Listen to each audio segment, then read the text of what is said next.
أعوذ بالله من الشيطان الرجيم. بسم الله الرحمن الرحيم. السلام عليكم ورحمة الله وبركاته. وبقرك لبض بضود بقر يوسد حجوج عامها والسلام يا أمضى صوماليات وحن لي حي كل عام وأنتم بخير، رمضان مبارك. إلهي عملك صالحة هاينا كأقبله meel la joogaba. Intaa kadib waxaan rabaa inaan arrin yar aan ka hadlo. Arrinkaasuna waxa weeye horena waan uga hadlay oo waan ka tacsiyeeyey dhacdadii ka dhacday magaalada Qardho ee gobolka Karkaar caasimadiisa daadkii xilli habeenimo ay dadku hordaan kusoo kadiyey, khasaaro badanna gaarsiiyey. khasaaro waxaa ugu daran in nafi go'do. inna lillaah wa inna ilayhi raajicuun. intii ku dhimatay allah u naxariisto, horena waan u nidhi, mar kastana waa waajib in dadkaas naxariista eebe loo baryo. inta ku dhaawacantay allah u boogadhayo. inta moodka xooluhu ugu horeeyaan ku weydayna ilaahigay bedel khayr qaba meelaysan ka filayn ha ka siiyo. waxay ahayd nimco nusqaan wadata bay ahayd. waxay ahayd nimco dalku iyo dadkuba ay u baahnaayeen oo raxmadda aday. waa qiyaasi kartaan barwaaqada ay dhulka dunyada dadka bay'adda intaba u leedahay. laakiin kulli nimca laha nuqda, nimco kastiiba nusqaan bay leedahay.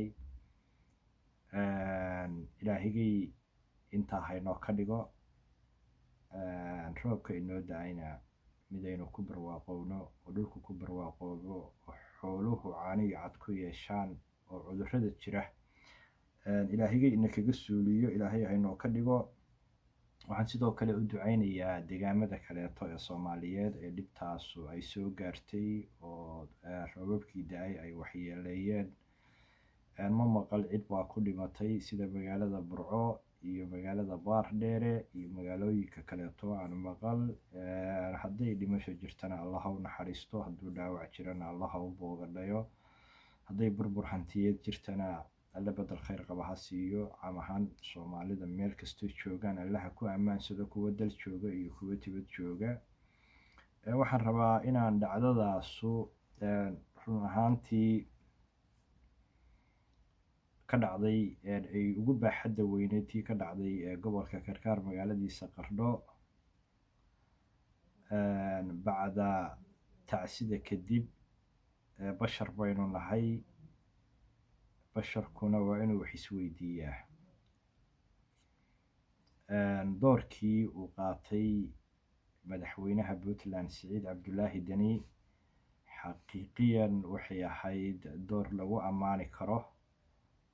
doorkii degdega badnaa ee uu arrintaa kaga jawaabay, damqashadii dareenku ku dheehnaa ee uu arrintaa ku weeleeyey. waxaynu la soconnay in madaxweynuhu habeenkii uu magaalada Qardho roobku kusoo kadiyey in waaberigii uu kusoo waaberistay magaalada Qardho. waxaynu la soconnaa in madaxweynuhu iyo tiimkiisa golaha wasiirada iyo xildhibaanaduba ay qaadeen howl qabanqaabsan oo ishaysata oo campaign ah oo arrintan wax looga qabanayo. waa arrin lagu ammaani karo in mas-uulku uu mas-uuliyaddiisa dareemo, in mas-uulku uu dadkiisa iyo dalkiisa u damqado. waa wuxuu u dhaartay, waa wuxuu kitaabka masxafka uu gacanta u saaray. waa mas-uuliyad uusan maalinta yowmal qiyaamo meelna uusan uga laabanayn, cudurdaarna uusan ka helayn, waxna laga weydiinayo. hadday wax ka khaldamaanna wixii bashar bini aadana oo qofka kaa gala ama wuu kaa cafiyaa ama wuu kaaga tagaa. laakiin wixii bulsho intaas leeg oo 5 milyan ah ee kaa galayay, subxaan allah, waa arrin aada iyo aada looga afariiro,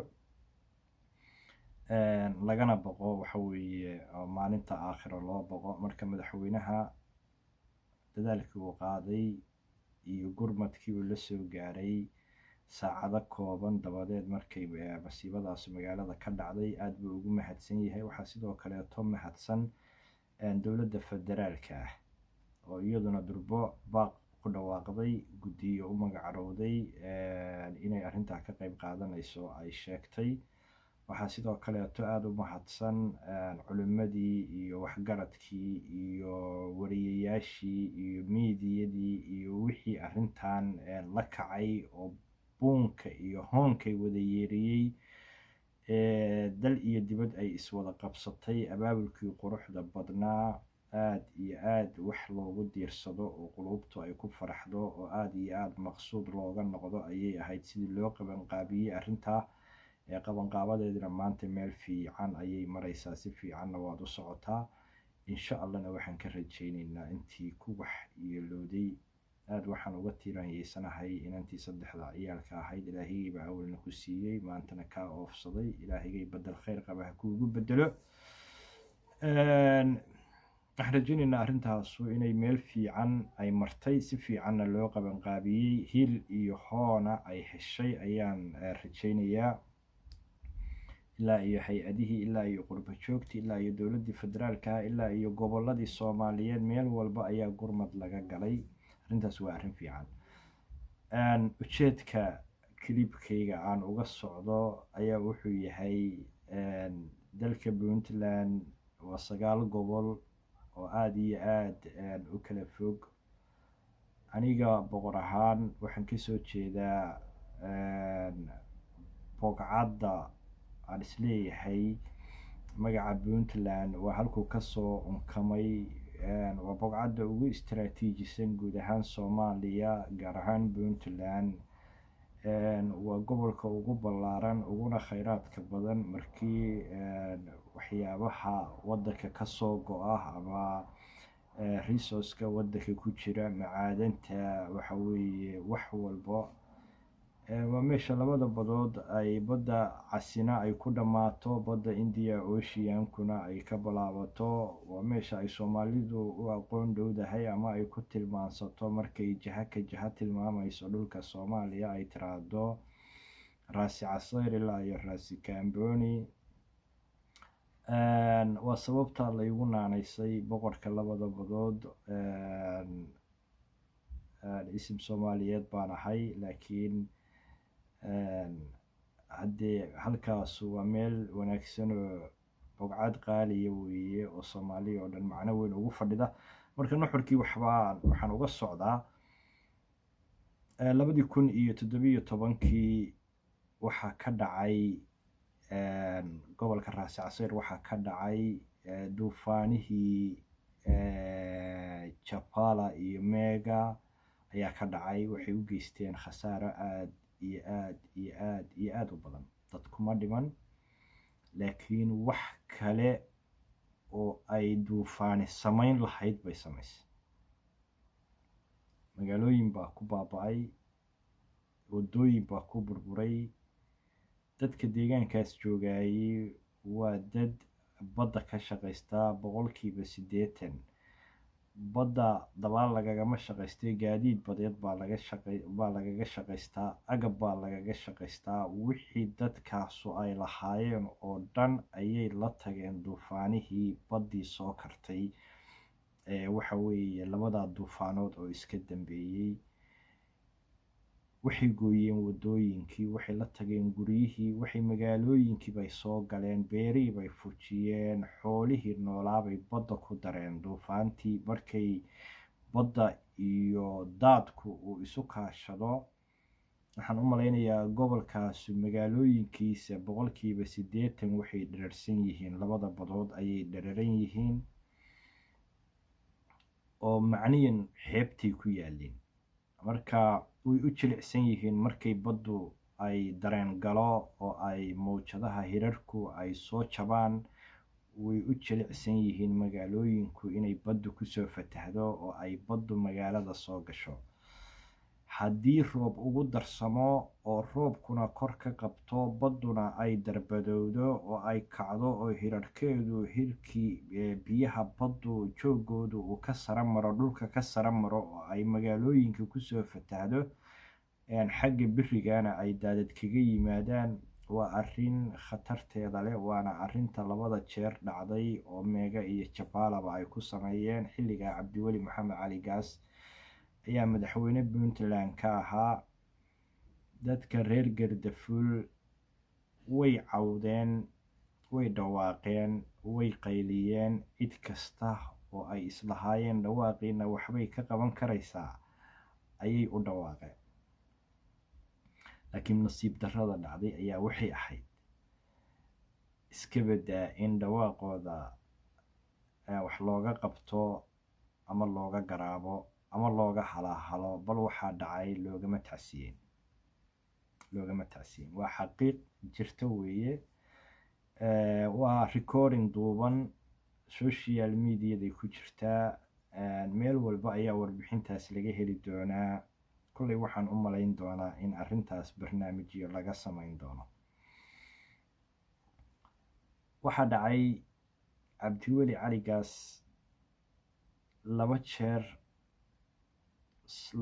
saddex jeer ayay dhacday intuu joogay in 2 jeerna labada duufaamood oo baddu ay soo kartay oo biyaha baddu ay jooga dhulka ka sara mareen baa dhacday oo waxba kama qaban. mar kaleetana waxaa go'day oo roob badan oo da-ay waddada lafa goray ayaa go'day, iyadana waxba kama qaban. cabdiweli cali gaas halka mar ee uu deegaanka soo hadal qaado waxay ahaan jirtay marka keliya ee uu ka sheekaynayo in deegaanka bogcadda ugu dambeysa cirifka geeska soomaaliya ugu dambeysay ugu ammaanka iyo nabadda badan.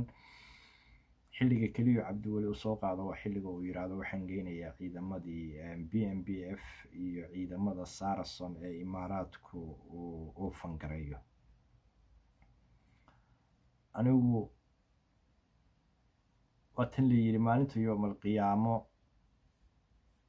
nafina nafta kaleeto eegi mayso, hooyadu ilmaheeda eegi mayso, macnaha xaaladda iyo duruufta jirta. laakiin qalbiyan markaan xasuusto mas-uulka kitaabka gacanta saaray ee 5 milyan ee reer puntland u dhaartay sababta ku kalifaysa isagoo qof muslima ah, ilaahay ka cabsanaya, og inuu dhimanayo, ilaahay uu hortegayo, xisaabi ay taal, sababta ku kaliftay dulmiga intaas leeg inuu dadka ka galo, sababta ku kaliftay cadaalad darrada heerkaas inuu ka tago, sababta ku kaliftay.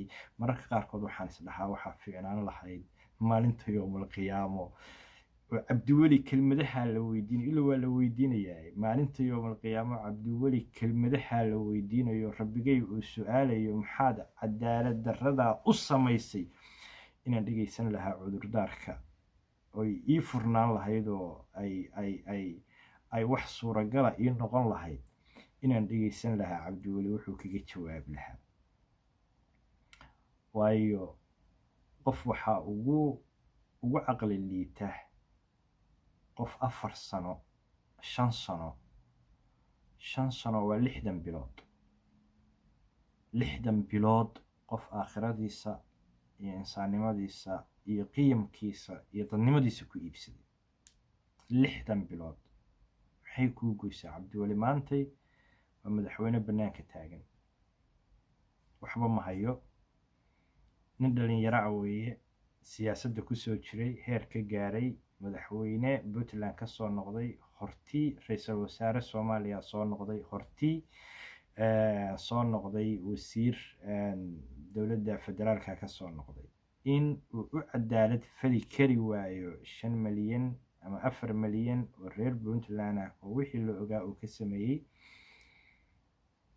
kolay maantay aniga hadduu cabdiweli iga geli lahaa shakhsiyan uu iga geli lahaa iyo cadaalad darro iyo godob iga geli lahaa oo keligay igu koobnaan lahayd waan cafin lahaa. laakiin u malaymayo siduu cafis uga gaari karo 5 milyan ee reer Puntland si u wada cafin karaan. u malaymayo dhowrka kun ama boqolaalka kun ee reer Gardafuul siday cafis u wada siinayaan Cabdiweli. ku daahimayo Cabdiweli intaasaan kaga tegayaa. xilligii maamulkiisa wuxuu ka sameeyey sidaasay ahayd. xilligii Siciid Cabdulaahi Deni markii loo yimaado waxaan u malaynayaa gobolka Gardafuul inuuba imtixaan ku yahay, say u imtixaameen Puntland madaxdeedu, say Gardafuul u imtixaameen in ilaahigay taa mid la mida uu imtixaan kaga dhigay. waayo waxaan xasuustaa xilligii Siciid Cabdulaahi Deni uuba la doortay oo dhowaa in gobolkaas sidii oo kaleeto ay badda kusoo kartay, oo dabaylo ka dhacay gacanka carabta ka dhacay iyo eeshiyada fog dabaylo ka dhacay. markastoo dabaylo ay dhacaan oo baddu ay kacdo ama biyaha baddu ay dhulka ka sara maraan, macnaha hirarku waa isa soo taraan oo waa isa soo gaaraan. duufaamo ka dhacay eeshiyada ka dhacay ayaa soo gaaray, kadibna waxay sababtay in magaalada Caluule uu qoorigu ku jabo oo biyuhu dhulka ka sara maraan oo magaalada 70% ay la tagto. 2019 bishii 7 bishii 6 2019 bishii 5 meelahaas bay ahayd, ilaa iyo bishii 6 bay ahayd. dadku siday u dhawaaqi jireen bay u dhawaaqeen. wax kaleeto oo ay haystaan oo ay samayn kareen ma jirto. fursadda keliya u furayd waxay ahayd inay qayliyaan, laanno 20 sano ayaa dadkan loo sheegayay, qulubtooda iyo dhagahooda lagu shubayay Puntland baynu nahay, dowlad baynu leenahay, danaheenna iyo amnigeenna iyo amuuraheenna iyo waxqabadkeenna aynu ku ilaashano. marka dadku waa isaga jilicsan yihiin inay sidaas oo kaleeto ay iska aaminaan. Siciid Cabdulaahi Deni baa joogay, kama jawaabin. wuxuu sameeyey guddi wasiiraa buu sameeyey oo wasiirka kalluumaysiga iyo wasiirka amniga iyo wasiir kaleeto iyo kan arrimaha dibadda iyo wixii oo dhan. hal wasiir oo tegey ma jirto, hal guddi oo tegey ma jirto. cid u kaaftoontay oo dhulkaa u tacjiishay oo dadkaa qaylinaya. magaaladaas caasimadda ah oo gobol dhan caasimadda u ah oo degmo qadiimiya ah oo degmada Caluule waxay qaadatay 1903 bay degmanimo qaadatay, iyadoo dalkuba uusan xor ahayn bay degmo qaadatay. waa degmo qadiimiya, cid halkaa u dhaaftay ma jirto. intaasna dadkaas qayladooda waa bixisay. social mediaday ku jiraan, hooyooyinka cabanaya, magaalada burbursan, say biyuhu usoo galeen, say guryaha ula tageen, say hantida u baabi'inayso, baddu ay u baabi'inayso. waa wax life oo maanta adduunyadu waa ay tusoo itaabsi. waa xaafad la wada joogo. cid ka diirnaxday iska daaye, cid hal maalin u quurtay shir saxaafadeed inay qabato ma jirto. markay heerkaa maraysay ayaa waxaa dhacay in oo dadkiina qayladooda iska badatay, dhawaaqoodii batay, meel walbiiba qayladu ismiratay, in 2 nin oo injineera loo soo diro oo la yidhaahdo bal soo arka dadkaas waxay ka qaylinayaan. way yimaadeen, waxay dhaheen waa wax laga qaban karo oo simbala. qalab iyo dhaqaale u baahan tahay in badda la xakameeyo oo qoorigu meelaha uu ka istaagay oo uu ka sameeyey biyo-qabatinka uu ka sameeyey la furo. wax yar bay ahayd oo dadkaas ay u baahnaayeen, oo waddankaas oo dhan uma burbureen. dadkaasuna ma noqdeen dad qaxootiya oo ku barakaca magaalooyinka iyo tuulooyinka ku barakaca may noqdeen. injineeradii warbixintoodii way la noqdeen, laakiin qashinkaa lagu daray wixii ay soo qoreen iyo wixii ay soo diyaariyeen. cid ka daba tagtay iyo cid warbixin ka bixisay midna toona ma jirto. waxaynu la soconnaa iyadoo dadku riiqdaas qabo oo tiiraanyadaas qabo oo tii Cabdiweli la soo noolaa oo muddo 3 jeer ku dhacday oo ay uurka ka ooyayeen oo dadkii hantidooda ku baaba'day oo cid maalin meel ka sheegtay iyo cid hay-ado ugu cabatay iyo cid dowlad warkooda gaarsiisay aysan jirin, ayaa tanina u raacday in magaalada biyuhu ay kusoo jabaan. taas iyagoo dadku qabaan, meeshaan ka leeyahay waa lagu imtixaamaya, si iyaguna u imtixaameen ayaa rabbigayna ku imtixaamaya. ayaa waxaa dhacay in roobabkii da-ay ee xoogga badnaa inay baabi'iyaan mar saddexaad waddada halbowlaha u ah deegaankaasi Lafagoray ay ka dhigaan digada ay ka dhigaan. waa waddo qar ah, dadku gacantooda ay ku samaysteen, cidina aysan xoolo ku siin, cidina aysan qalab u geyn, ay 10 iyo dhowr sano ay qodayeen oo ay jafayeen oo gacmaha ay ku jafayeen, badiil iyo garweyn ay ku qodeen. waddadaas way baaba'day, way burburtay, ilaa iyo 9 meelood ayay ka go'day oo togog ka dilaaceen. waxaa dadkii lasoo gudboonaatay kala go' inaysan dadka baargaal jooga iyo dadka caluulo jooga aysan isu gudbi karin. in kiiska bariiska ee $20 boosaaso ka joogayay ama magaalooyin kale ka joogayay ay dadkaas uu ku tegay $90 uu ku tegay $90 inuu ku tegay. cid isweydiisa ma jirto. way cawdeen, way cabaadeen, way qayliyeen, way dhibtoodeen, cid la hadashay haba yaraatee ma jirto. dadku markay saa u qayliyeen baa waxaa dhacay, waxaa isqabanqaabiyey qolyo astaqfirullah. markii qaylada dadku ay badatay ayay dowladdu sidii ay samayn jirtay waxay ku dhawaaqday guddi ayay ku dhawaaqday. guddiga ay ku dhawaaqday wasiiro iyo xildhibaano iyo dad kaleeto ayay isugu jireen. dad samafalayaal ah oo wanaagga jecel ayaa durba isqabanqaabiyey. meeshii baa la tegey, waxa weeye dhawaaq iyo qaylaa la fidiyey. gardafuul waa go-doon iyo mashaariic saas ayaa la isku dubariday. magaalooyinka Garbasaaro iyo Maryo lala cararay, waxbaa lagu soo ururiyey, waakaasa waxbaa la isku dubariday. culimo diinka goobaha cibaadada ka qayliyey, barnaamijyo baa la qabanqaabiyey. wixii waxbaa laysu soo ururiyey, lacag baa laysu soo ururiyey. ka sheekaymayo oo taas waqti badan ma rabo inaan ku dhumiyo. social mediada ayaamihii ugu dambeysay waad maqlayseen gurmadkii gardafuul iyo xisaabaadkiisa iyo lacaguhu halkay mareen iyo meeshay ku dambeeyeen. dowladdu hal shilin kama bixin, hal shilin kama bixin. iska badaa inay shilin ka bixisay hal maalin madaxweyne Siciid Cabdulaahi Dani ma soo hadal qaaday. hal maalin afkiisu kuma khaldamin sida qofka basharka bini aadamkaahi oo muslimkaahi uu isaga ilaaliyo inuu afkiisa xumo ka soo baxaan ayuu isaga ilaaliyey in afkiisa uu ku khaldamo ama carabku uu ka soo dafo. raasi caseer dhib bay qabtaa inuu yidhaahdo, saasuu isaga ilaaliyey.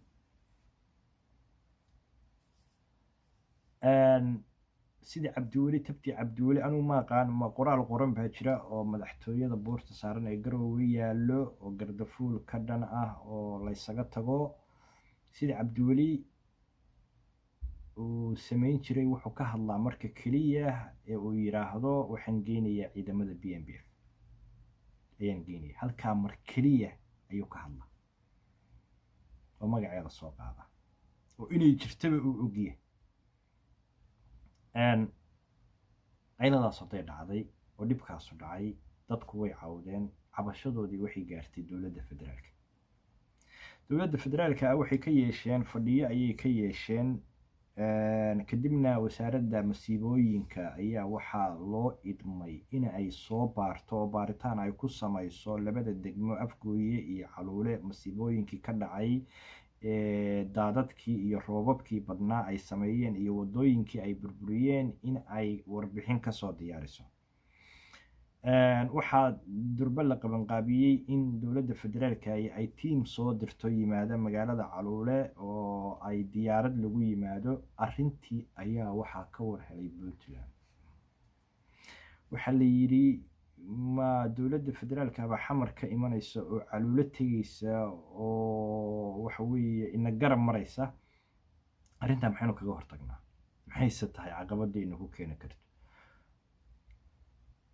dowladda imaaraadku waa bogcadda keliya ay heshiiska kula tahay dowladda Puntland. waa bogcadda keliya ee imaaraadku uu doonayo, waayo imaaraadku wuxuu joogaa yemen buu joogaa, isaga iyo sacuudiga iyo wadamadan huwantaa yemen bay joogaan, laakiin imaaraadku waa kan qeybta koonfureed jooga oo jasiiradda soomaalida laga qaaday ee suqadare la yiraahdo ee u jirta raasi casayr 30 kilomitir u jirta ayuu imaaraadku jooga. imaaraadku marka wuxuu rabaa ereyadaas inuu isku xirto ayuu rabaa. bogcadda keliya ee Puntland uu ka doonayo ee heshiiska uu kuleeyahay waa raasi casayr weeye, waa raasiga labada badood midna ka balaabato midna ku dhammaato ee aan anigu isimkiisa ah. waxa la yidhi waxa dhacaya haddii dowladda farmaajo iyo khayre oo xamar joogta uu imaaraadku ku arko raasi casayr bay yimaadeen oo caluulay ka soo degeen uu ku arko, hadda deyntii horeeto iyo tan haddana iyo wixii lacag lagu bixiyey wuxuuba waxay noqonaysaa wax laysu xirxiro oo laysu qabsado ayay noqonaysaa, si aysan taasu u dhicin oo uusan imaaraadku inoo ka caroon uusan u xanaaqin, qoladaasuna aysan u iman. waa inaynu qabanqaabinaa diyaarad, aynu qabanqaabino diyaarad ayaa waxaa lagu guray sidii xoolo doon la saarayo ayaa diyaarad waxaa lagu soo daabulay madaxweyne ku-xigeenka oo aan ixtiraam badan u hayo Puntland Axmed Karaash iyo golo wasiire ah oo tiro badan iyo xildhibaano iyo dad kaleeto oo waxa weeye bulshada rayidka ka socda iyo saxaafad iyo ciidan ayaa diyaarad lagu soo daabulay caluula laga soo dejiyey. caluula diyaaraddaas iyo wafdigaas waxay joogeen wax ka yar hal saac, wax hal saac ka yar bay joogeen. cid ma wareysan, cid lama kulmin.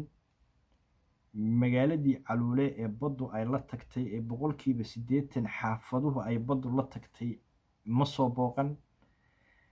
guryihii wasaaradaha wasiirada la socdaayay wasaarad kasta wasiir walbiiba wasaaraddiisii ma soo booqan. odayaashii iyo hooyooyinkii iyo indhergaradkii magaalada deganaa lama odhan see wax u qabtaan, cidina waxba ma weydiin. jaanka cusbo oo go-an oo bareede iyo caluule isku xira cidina ma booqan. lafa goray oo intaa kasii shishaysay oo meeshii dhibka iyo jugta ugu weyne ay ku dhacday ay ahayd, cid isweydiisay ma jirto. diyaaradda laga soo degay, xeebta magaalada caluula la tegey, waa lagu yara jimicsaday. waa idinka ka arkay social media iyagoo xeebta caluule jimicsanaya.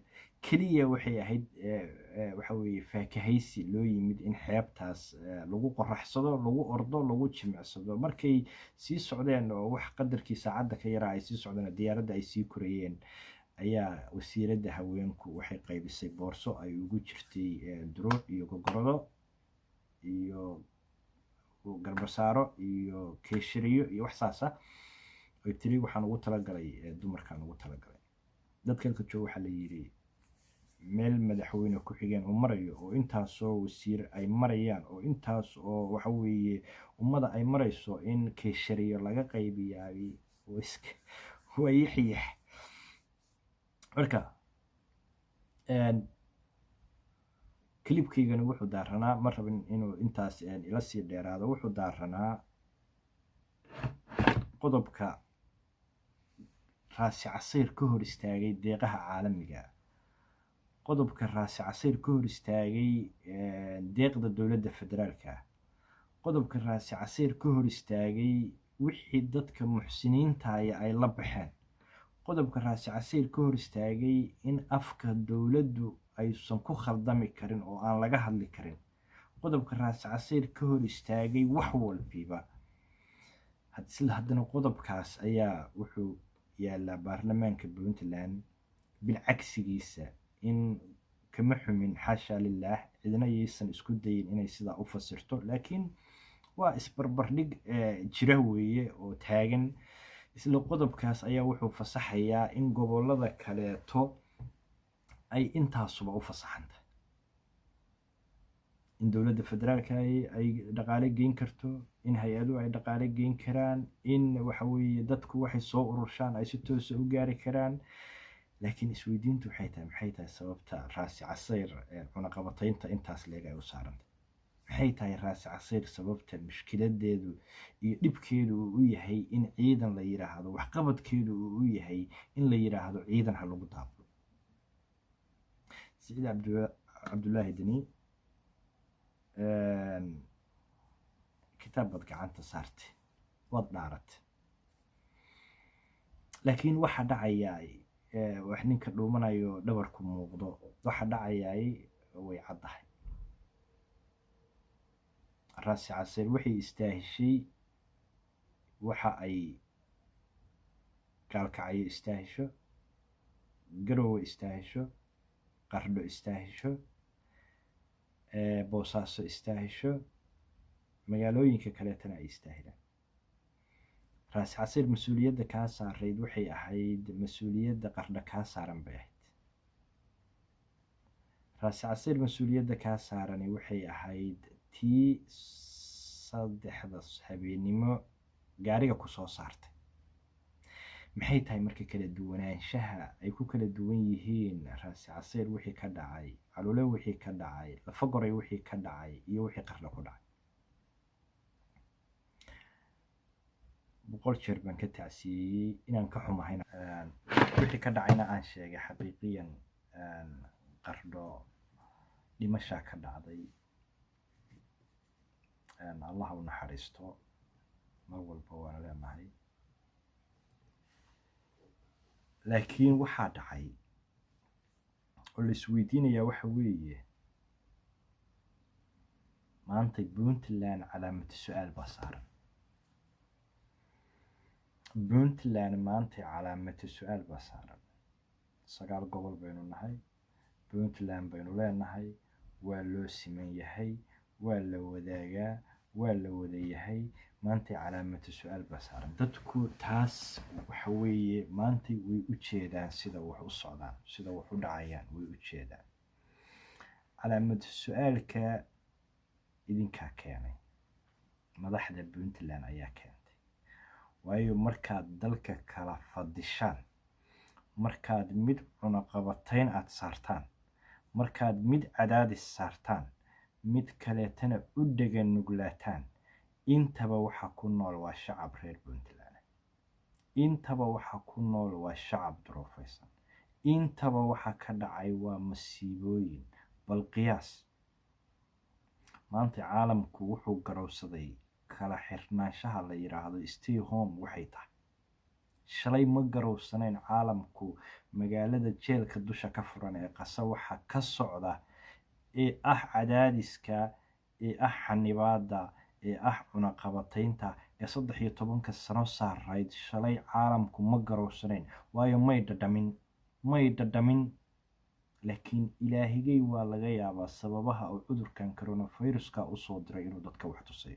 maanta waxaa balowday halgan ay wadamada reer galbeedka iyo reer yurub oo dhan ay u halgamayaan in qasa laga qaado, cunaqabataynta laga qaado, in qasa laga qaado, cadaadiska laga qaado. waayo waxay soo dhadhamiyeen oo ay soo arkeen markii coronavirusku uu wadamadooda soo galay, ee goobihii shaqada lagu kala cararay, ee kuwa caafimaadka lagu kala cararay, ee transportkii istaagay, ee meel walba maqaaxiyihii la xiray, ee qofna uusan qof la hadlin, ee familkii guriga wada deganaa ay saamaysay, ayay garowsadeen dadka 13 sano ku jira cunaqabataynta ku jira, jeelka hawada ka furan caalamku uu u yaqaan.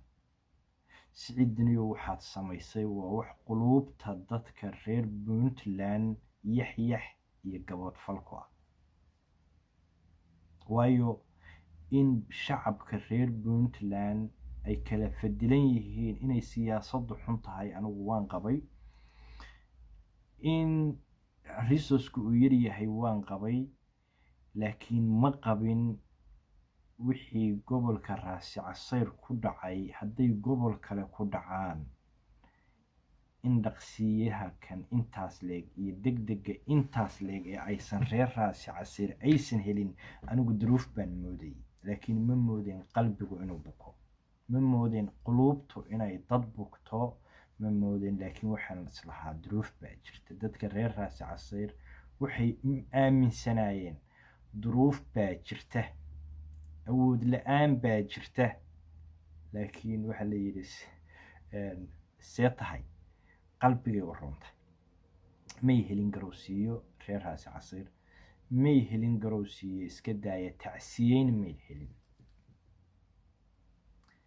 in marka maantay dadku ay wada dareemaan xanuunkan ka dhacay fatahaadda biyuhu ee 6 sano ay raasi casayr qabtay siday u egta dhibkay leedahay, masiibo kugu habsata oo kaa awood badan oo waxaad haysatayba ku dhaafisa wax minido ku simani intay leeg tahay. 6 sano waxaa la noolaa reer raasi casayr baa la nool.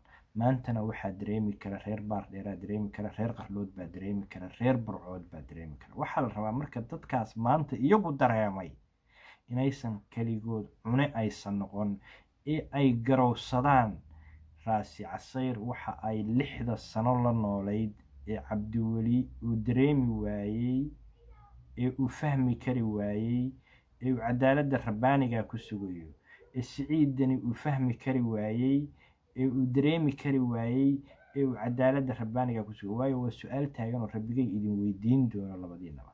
waa su-aal taagan oo rabbigay labadiinaba idin weydiin doono cadaalad darrada aad dalkan ka samaysan. cadaalad darrada muusinkii cabdiweli waa dhammaaday. isagu maanta meeluu iska saxo ma jiro, wuu qaatay, dhabarkuu u saaran tahay. waayo anigu hadday tahay maanta cabdiweli waa cafin leh.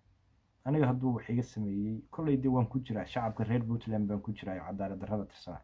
shaksiyan hadduu aniga i weydiisanayo taan anigu xaquuqda aan u leeyahay cafi iyo masaabax baad iga tahay. laakiin 5 milyan oo reer puntland ah u malaymayo inaad i cafiya la wada gaarto. maanta waxaa dareemaya waxaa dhacay, waxaa dareemaya reer qarlood, reer baardheere, reer burco, cid kastoo ay ku dhacday fatahaadi ay ku dhacday. haddaba fatahaaddu maxay kala tahay? dhibic biyo ayoo cirka ka soo dhacda ee la fili karo daruurtu xilliga ay cirka ka kacayso inay dhowdahay iyo inay dheer tahay. waa wax la qiyaasi karo intay biyahaasu gaari karaan. daruur soo rogmatay iyo roob meel ku hooray, biyo kasoo waxa weeye burqaday, haddayba meel soo galaan ama guryo soo galaan ama magaalo ay soo galaan, intay socon karaan waa la garan karaa. intay socon karaan waa la garan karaa. laasim waxaa la garanayaa inay istaagayaan xilligay doontaba ha qaadatay. laakiin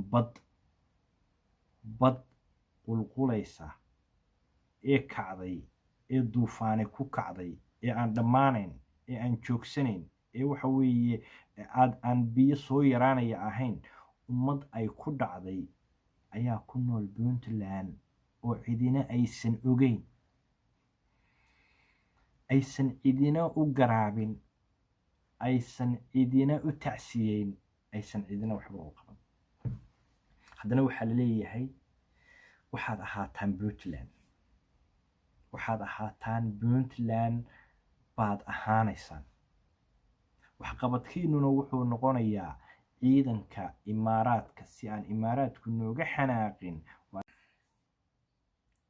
waxqabadkiinu wuxuu noqonayaa imaaraadka ciidamadiisa inaan idinku soo daabulo si aan u qancino imaaraadka, si aan u qancino, si aan u tusno in ballantii aanu fulinay oo raasi casayr ay joogaan ciidamadoodii ay siinayeen biilka ay siinayeen ee PMBF. keliya waxqabadka loo hayo gobolka ugu khayraadka badan, ugu amniga badan, ugu istiraatiijisan puntland oo dhan ugu istiraatiijisan. waxqabadka puntland mar hore iyo mar dambe u haysay waa intaa. waxaad maqlaysaan maalin walba reer gardafuul oo waxay ka cabanayaan ciidanka dooni mayno, ciidanka dooni mayno. war maxay tahay bogcadda ugu nabadda badan soomaaliyaba ugu nabadda badan sababta ciidanka loogu daabulay?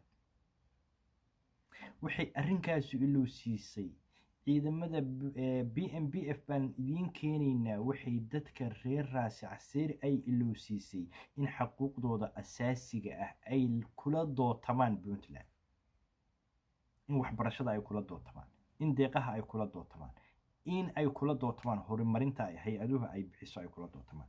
hal baan idiin sheegayaa reer raasi casayr, dalku waa federal, dalku waa federal. xaquuqda Puntland u siisay dowladda federaalka ah inay kula xisaabtanto shilinka soo gala inay kula xisaabtanto oo hadday siday rabto ay ka weydo qodobka Puntland ay isticmaasho mataqaan Puntland qodobka ay isticmaasho mataqaan waxay isticmaashaa wada shaqayntii ayaanu joojinay war federaalku ma aha oo kaliya stateyada iyo dowladda dhexe kaliya maaha state walbiiba isagaa federaal state walbiiba isagaa federaal haddii aydanaan kula xisaabtami karin shilinka milyanka dowladda federaalka ay Puntland siiso waa in 9 gobol boqol kun oo dollar u qaataan madaxtooyadu 200 kun oo dollar ha qaadato 9 kaletana waa in boqol la siiyaa goboladu waa inay sidaa u xisaabtami karaan waayo dalkani waa federaal Puntland iyadaa kula xisaabtanta dowladda federaalka ah ayay waxay kula xisaabtantaa wixii deeqaha oo ku soo galay dalku waa federaal qaybiyo qaybtayadinas wixii tala iyo go'aan oo la gaarayo hadaanan anagu barka ahayn go'aanka barka iyaga aanan ka gaarin waxba kama jiraan waa baadil waxa la isku haysto mooysan inta ahayn idinka maxaa la idin kala tashadaa maxaa deeqaha la idinka siiyaa ma ku xisaabtantaan oo waxa weeye ma soo bandhigtaan inaad ogtihiin oo horta fahamsantihiin xaquuqdiina aad leedihiin ma fahamsantihiin ma ogtihiin halkan idinkaga tegayo adduunyada in la kala haraa wanaagsan ninkii wuxuu yidhi haddaan ogahay in berri waagu baryayo caawa ayaan kortogayga fogeynaya waad u jeedaan hal mas-uul oo dalkan darajo ka soo qabtay ama ka raba oo reer Puntland oo idiin garaabay ma jiro hal mas-uul hal siyaasi hal aqoon-yahan oo dalkan darajo ka soo qabtay ama hadda ka raba oo idiin garaabay oo idiin tacsiyeeyey ma jiro laakiin waxaa la rabaa inaad adigoo baahan aad daacdo oo caloosha salaaxdo oo aad tiraado waa dheregsanahay in adigoo ooman aad tiraado haraad ima hayo in adigoo ciiloon aad qosasho oo aad farxdo intaasaa lagaa rabaa inta lagaa doonayo waa intaas anigu waxaan idinkaga tegayaa reer Raasi Casayrow tashada dad baa ilaahiga idinka dhigay adduunyada talo waxay isugu soo ururtay dal ma leedahay dhul ma leedahay dadaan dhul balahayn baa tashada war dhul ma leedahay haddii si kale loo dhigo dadka dega Raasi Casayr degay haddii qabiilka daaha laga qaado war waa ma jirteen reerka ugu dhulka weyn uguna dhulka fiican uguna dhulka quruxda badan tashada rag baa ilaahiga idinka dhigay dhul baad haysataan meelay marto ma jirto labo Red Sea iyo India Ocean baa isgarab cararaya cid haysataa ma jirto yaa haysta yuu yahay ninka haysta Soomaali oo dhan isku dar yuu yahay ninka haysta meedigii baad haysataan beerii baad haysataan timirtii baad haysataan qudaartii baad haysataan nimcadaas rabbiga idin siiyey Puntland waxay sheegtaa 900 oo bada ayaanu leenahay bay tiraahdaa yaale bada ii sheeg yaale adaa iskale adiga ayaa iskale yuu yahay reerka degaay badda intaas leh ka soo balow laas qore ka soo balow ceelaayo ku dhamaataa warsingeli baa dega ceelaayo waa jaabiyad waxaa dega wabeeneeye baa dega intaasay ka arkaan badda Puntland Boosaaso waa magaalo la wada degan yahay cid walba ay deganta intaa ku aadan bay ka arkaan soo soco Jambeel iyo Dishiishe waxa